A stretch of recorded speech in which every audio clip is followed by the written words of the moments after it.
In this video, we will introduce various techniques for solving limits problems, including a clever trick that will help you know the answer right before you even start solving. Let us first review common properties of limits that can be used to solve this problem. The limit of 2x squared plus 4x minus 1 as x approaches 0. The first property is that being able to distribute limits linearly. The property also holds true for the difference of functions and can be extended finitely. With this property, we have the following. And from here, you can factor out constants outside limits so that this gives you this simplification. So notice that in this first term, x squared supposedly is inside. But by the use of this third property, where you can factor out exponents outside limit, we have the following. This one could be replaced by this one. And what remains is to evaluate these limits. Here we have the evaluation, which is 0. Simply substitute 0 towards this value. Similarly for this one. And finally, for the limit of constant, we have constant. And that is equal to -1. And this gives us the final answer, which is equal to -1. And in general, for a polynomial, you can actually substitute the value of a directly to obtain the limit of f. The reason for this is that a polynomial is a smooth curve. And that means as x approaches a, the limiting value L coincides with the image of the function at point A. In addition, limits can also be distributed towards the products of function and division of functions, provided that the denominator is not equal to 0 and the corresponding limits exist. With these properties, it is now easier to solve this problem. Notice that by making use of the distribution of limits, you can simply substitute this value of a directly, since these terms are polynomials, and hence you have the following substitution, where the denominator gives us 1 plus 2, which is equal to 3, and hence it is non-zero. And for the numerator, you have -4, since -1 cubed is -1. This is +3, since -1 squared is 3. This one is +1, and we have +1. This one totals -1, and then this one is cancelled out by this one, so this is the remaining value, which is 1.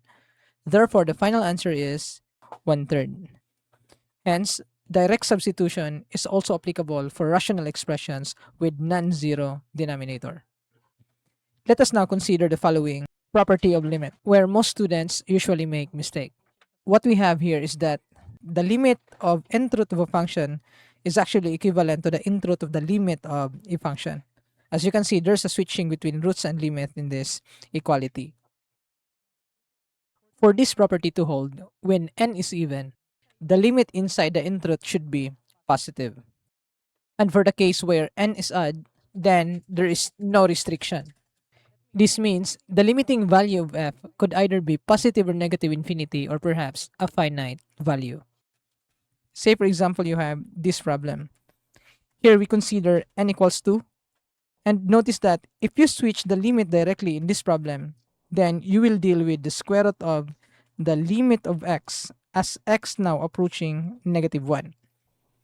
Since the value of this radicand is -1, by the limit property, then you will have square root of -1, which is a complex number. Hence, when n is even, we must verify that the limiting value of the radicand is always positive. This value -1 is in fact not belong to the domain of square root of x. Now, how about we consider x approaching 0, which is now in the domain of definition? This is where the confusion happens, as the direct substitution gives us the value equal to 0. Note that if you take the limit of the radicand, it is still not greater than 0. Therefore, this one doesn't exist. More of these details will be covered in the video involving one-sided limits. And in effect, if you are solving limits of an algebraic expression, then the first thing you need to do is do a direct substitution. Just make sure that the denominator is not equal to 0 and the inside term of an even nth root should be positive, which is in this case satisfied. Simplifying further gives us the following fraction, at which the square root of 4 is equal to 2 and the cube root of negative 8 is equal to negative 2. And so cancellation of these common terms gives us the final answer, which is negative 2. Let us now look at indeterminates of the form 0 over 0. Let us first consider simpler problems that helps us grasp the techniques used for challenging problems. The techniques involved in these problems usually utilizes the rationalization and factorization of algebraic expressions. And if you haven't watched our video involving that concepts, the link is given in the description. Now, for our first indeterminate problem, as a common first move in solving limits, doing the direct substitution gives us the value 0 over 0, since this is 4 minus 4 and this is 2 minus 2. This means the substitution method is not enough for us to conclude a limit. In order to solve this one, consider the following steps. Step 1. Extract x minus a in the numerator and denominator. Step 2. Cancel this x minus a and reevaluate the resulting expression. Note that by the difference of two squares, this numerator can be now equate to x minus 2 and x plus 2. Hence, we successfully extract x minus a in the numerator and denominator. Apply cancellation, and then we have the resulting term. And we can now reevaluate the limit, which now gives us the value equal to 4. The good thing here is that there's a way for you to know the answer before you start solving. We will use this trick for the rest of the problems.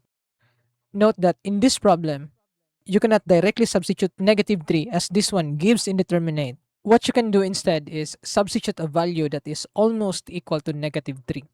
In this case, we choose negative 3.001. Substituting this one in our algebraic expression gives us the value equal to negative 4.50075. So the predicted limiting value is negative 9 over 2. In most cases, your professor will ask you for full details. Hence, the complete solution must be provided. Let us now solve this problem. Negative 3 here is your a. Since you're looking to extract x minus a for the cancellation, then this value is now equal to x minus negative 3, which gives us the value x plus 3. So this is the term you need to cancel out in the numerator and denominator. Now, as a review in special products, this one, x cubed plus 27, is equal to x cubed plus 3 cubed.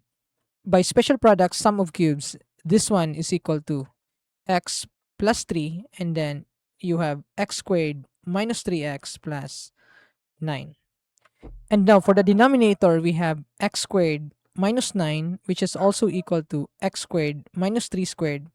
By the difference of two squares, this is equal to x plus 3, and then you have x minus 3. Therefore, we have the resulting limit at which we successfully extract x plus 3. Hence, it remains to cancel out this x plus 3 and reevaluate the resulting expression. What we have here is that the direct substitution now gives us this fraction. And if we simplify this one, this gives us 27 over negative 6. And note that this one can be simplified to negative 9 over 2, which is the value predicted by your previous calculations. Now, for our third problem, if you substitute 4 directly in the numerator, you will have 16 minus 16, which is 0. And for the denominator, you will have 2 minus square root of 4, which is 2, and this also gives us 0. And hence, this one is indeterminate form. Now, for our test value, we choose 3.999. You may also choose 4.001. Note that this is valid as your choice gets closer to 4. This inside radicand is always positive. And this one gives us the value negative 31.994, which is approximately equal to negative 32. So this is now our predicted limiting value. In this problem, your a is equal to 4. And we aim to cancel out x minus a, which is now equal to x minus 4 in the numerator and denominator. What we need to do here is simply multiply the conjugate of this denominator, which is, in our case, we have 2 plus square root of x. And this denominator can be viewed as u minus v times u plus v, where your u is equal to 2 and your v is equal to square root of x. And this results to u squared minus v squared. But since your u is equal to 2 and v is equal to square root of x, this now gives us 4 minus x. So that we have this simplification. Note that in this denominator, if we factor out -1, we can automatically obtain this x minus 4. And for the numerator, we can extract x minus 4 by factor outing this x squared minus 16. Note that this is x squared minus 4 squared. By the difference of two squares, the same formula, you have x minus 4 and then x plus 4. And hence, x plus 4 is obtained, which gives us the desired expression at which we successfully extract x minus 4 in the numerator and denominator. Now, if we cancel these terms, we will have the following simplification. Here, what we need to do is simply substitute the value. Hence, we have the following product. Here we have 4 plus 4, which is 8, and 2 plus square root of 4, which is 2, we have 4. And therefore, we have negative 8 times 4, which is now equivalent to the predicted value in our previous calculation, which is negative 32. What remains now is this problem involving division of polynomials. If you substitute -1 towards this expression, you will obtain the form 0 over 0. So we may choose our test value to be negative 0.999. This gives us the value equal to 0.7505, which is approximately equal to 3/4. And this will be our predicted value for the limit. And regarding with the solution, you will be the one to solve this one. That is by the use of factoring methods, as we will offer another solution for this problem. Since this limit is of the form 0 over 0, then this polynomials contains a factor of x minus a. But instead of extracting x minus a like the usual solution, what we can do instead is divide x minus a directly, so that we can have this limit. And to simplify these fractions, we can use the synthetic division. This is where you put your a. Enumerate the coefficients of the upper polynomial. For x cubed, we have 1. X squared, we have -1. For x, we have -2. And for constant, we have 0. Bring down 1. Multiply this one by this. You will obtain -1. Add these terms, you will have -2. And then multiply again by -1. You will have +2. And if you add, you will get the value equal to 0. And similarly, multiplying this one by -1, you will get 0. And therefore, you will obtain this answer. X squared minus 2x. Since this is now the coefficient of x squared, this is for x, this is for constant, and this is for the remainder.